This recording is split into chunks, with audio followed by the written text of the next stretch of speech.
You're watching News 24 Live. Five-time world champion kiteboarder Aaron Hadlow is with us in studio. He's in town for the Red Bull King of the Air competition, which is one of the signature events on the kiteboarding calendar. He's going to tell us all about this event, which is all about a lot of air, big jumps, tricks. Aaron, thanks for coming in. Thanks. Yeah, so what makes this event different to the other events on the sort of kiteboarding World Series? Yeah, well, there's like a World Championship, which is really to do with freestyle, which is kind of doing all different types of technical tricks, and you get scored on an amount of points per trick, and very much in a judged format like that. The King of the Air is super unique.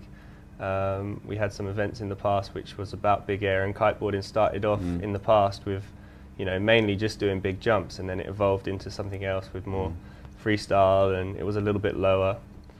And some riders started to go big and again, but pushing more of an extreme kind of thing, twist to it, where you kind of have a lot more risk, something more like, FMX or the motocross or something like this. So the Red Bull is quite crazy because Cape Town is one of the best locations for going big. It has good waves, and everybody knows how strong the wind here is in Cape Town, so this was the ideal place to bring that back. And it's just one of those events where you're excited for it, but you're scared for it at the same time, because you have all the best riders in this discipline coming together and pushing each other to the limit.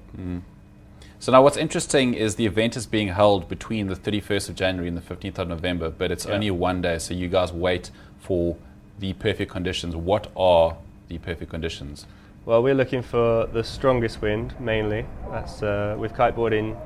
A lot of people associate it with needing waves and stuff, but actually that's not the case. You can go on flat water and still do big jumps and do your kite surfing, but a combination of real strong wind and some sort of ramp or waves would be ideal, and it's known and it happens here quite often. So it is quite a long waiting period, but we want the best conditions for this because it's such a unique discipline, and to go big you need the real strong wind. So we're looking for the best day in that time period, and then everyone's going to go a bit crazy.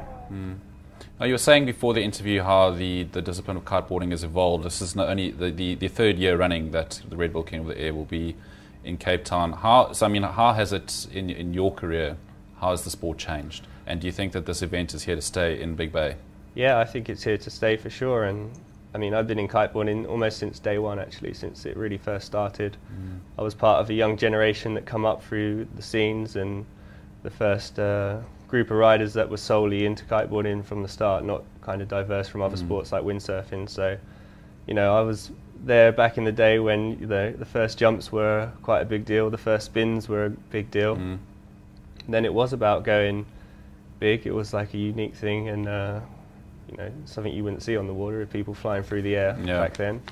And the King of the Air was a Red Bull event back in the past, based in Hawaii. That was one of the first places that kiteboarding took off. And over time, it kind of had to become more technical. It was like a natural kind of progression of the sport, where people started to do different type of tricks. It became a little bit more like wakeboarding, so the tricks were more technical but not as high.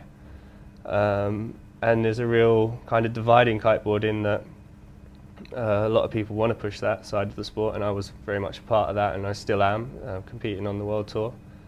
But it kind of, a lot of people said that kiteboarding's lost its wow factor. When you go down to the beach, you see the people go super high, up to 20 meters in the air and fly 100 meters down the beach. It really is spectacular. So there is a core group of riders that push this kind of thing, and it is a part of our sport. So to have a bit of a balance of both is really nice. So it's definitely evolved a lot, and it's nice that it's come back, and we know now it's really in the right place and here to stay in Cape Town.